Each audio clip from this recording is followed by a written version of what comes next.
Hello there, and welcome to the show, and today we are going to be fixing the AEW Continental Classic. The Continental Classic is a tournament that AEW introduced in 2023, a round-robin tournament that takes place in the final few weeks of the year, with the finals taking place at World's End. The way this tournament played out in 2024, I was not a fan of it. I hate the fact that the Continental Championship is now just another championship. It's got no real identity of its own. The way the tournament was playing out when it initially started, I thought of all the different possibilities that they could take a tournament like this and what the end prize would be, but here we are, and the tournament feels like another tournament. The championship feels like just another championship, and I think I can do better. Let's talk about it. Alright, starting off with the format of the tournament, I would keep the format the same. 12 wrestlers in 2 blocks of 6, a round-robin tournament. Personally, I prefer a single elimination tournament. However, AEW already does a single elimination tournament in the form of the Owen Hart Foundation tournament.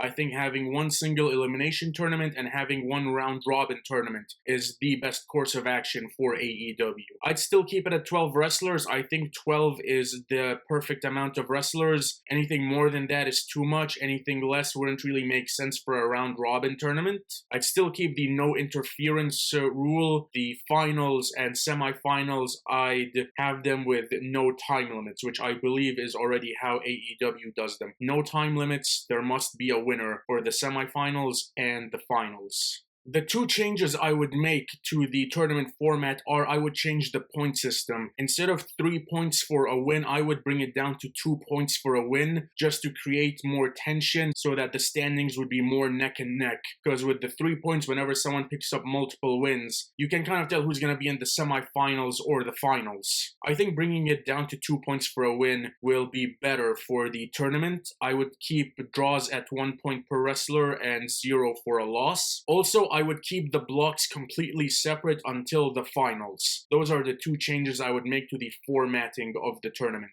I mentioned in my review of World's End that the Continental Classic basically gives Tony Khan an excuse to be lazy, because he only has to book wrestling matches in the final 5 weeks of the year. And that is one thing to me that made the Continental Classic feel very rushed. It felt like Tony Khan rushed months worth of television into just 5 weeks. So another change I would make is I would space out the Continental Classic. So instead of starting immediately after Full Gear and concluding at World's End, I would still have the tournament finals at World's End. However, I would have the tournament start on October 1st. I would have the Continental Classic span October, November, and December. Have it run through the final 3 months of the year, making it feel important. Space out the matches. Maybe have a few tournament matches on Wrestle Dream or Full Gear, creating an extra layer of importance so that it's constantly on the mind, instead of cramming multiple matches on a show where it's too much for people to even care about certain matches at that point.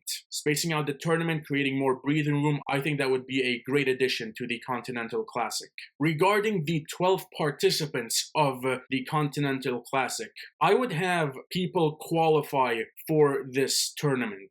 So there are only 12 spots available in the tournament. The way I would have people qualify for the Continental Classic is simple: the win-loss record. When AEW first started, it was stated that wins and losses would matter. However, over the last year, that clearly has not been the case. So whoever has the most wins or highest winning percentage, those wrestlers would be qualified for the Continental Classic. Whoever has the most wins for the year until October 1st, those wrestlers earn spots in the Continental Classic. Also, singles champions are excluded from the Continental Classic tournament, meaning the World Champion, the TNT Champion, the International Champion, those wrestlers are not in the tournament. And as for the Continental Champion, well, now, before we get to the Continental Championship, I'm actually going to make a prediction right now. I am predicting that at Revolution, Kenny Omega is going to face Konosuke Takeshita for the International Championship, and he's gonna win. And Kenny Omega is gonna walk out of Revolution, the international champion. Kazuchika Okada will be going into All In as the Continental Champion. And I am predicting that at All In, it will be Kenny Omega versus Kazuchika Okada for the International Championship and the Continental Championship, title versus title, where they will both be unified, and Tony Khan is going to introduce the AEW Intercontinental Championship, which I think is a bad idea. That will just create more WWE comparisons. Also, the International Championship until that point will only have been around for 4 years. The Continental Championship just for a year and a half. What is the point? These are brand new championships. What is the point of unifying championships that have only been around for less than 5 years? That doesn't make any sense to me. So if Tony Khan is gonna go the unification route, he should completely cancel those plans right now.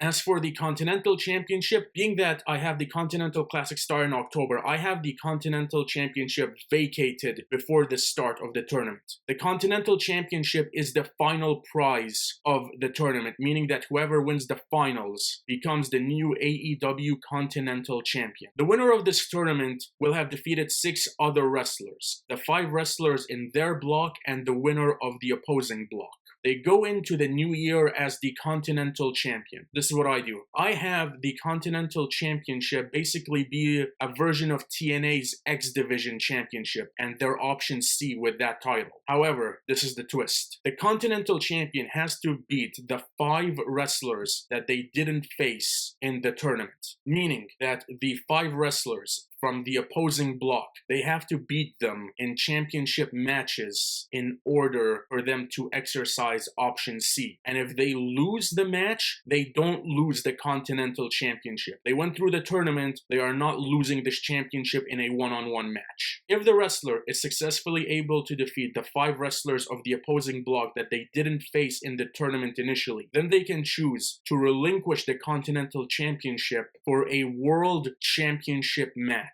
However, like the TNA X Division Championship, they have to call their shot.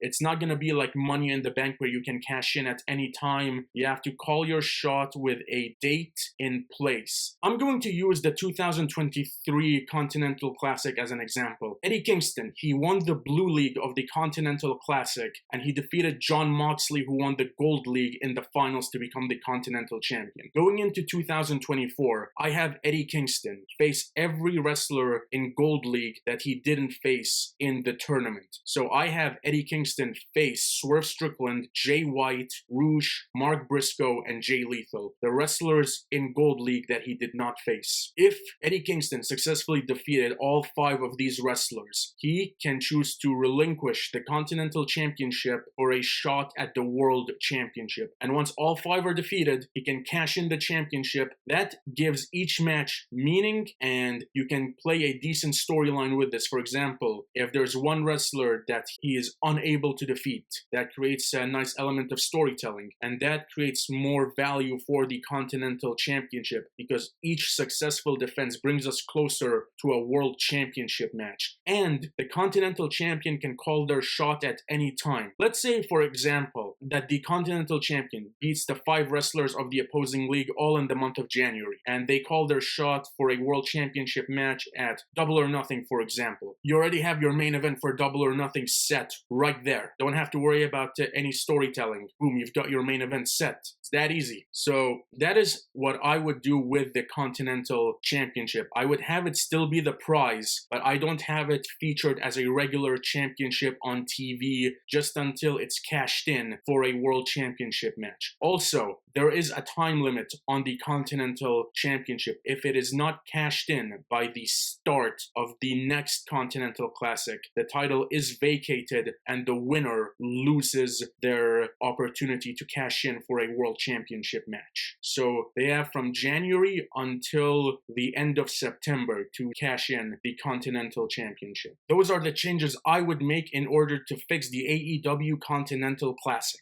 The Continental Classic, in my opinion, has a lot of potential. It could be a really great tournament. However, with the way it played out in 2024, I feel like we could be doing a lot better with the tournament and the championship. These are some of the changes I feel we could make to enhance the tournament, the wrestlers, and the championship. And that is all for today. Thank you so much for watching. Be sure to hit like and subscribe if you enjoyed this video. You can follow me on Instagram at Saeed_2000, and I will see you on the next video. Till then,